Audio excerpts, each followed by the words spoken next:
నీ సౌందర్యము యెరూషలేము నీ పరిపూర్ణత సియోను శిఖరము నీ పరిపూర్ణత నా జీవిత గమ్యము నీ పరిపూర్ణత నా జీవిత గమ్యము నీ పరిపూర్ణత నా జీవిత గమ్యము నా స్తుతి పాత్ర ఆమేన్ పాడదాం యేసయ్యా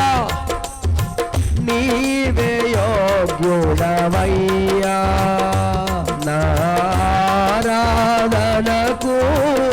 నీవే యోగ్యుడవయ్యా నా స్తుతి పాత్రుడా నా యేసయ్యా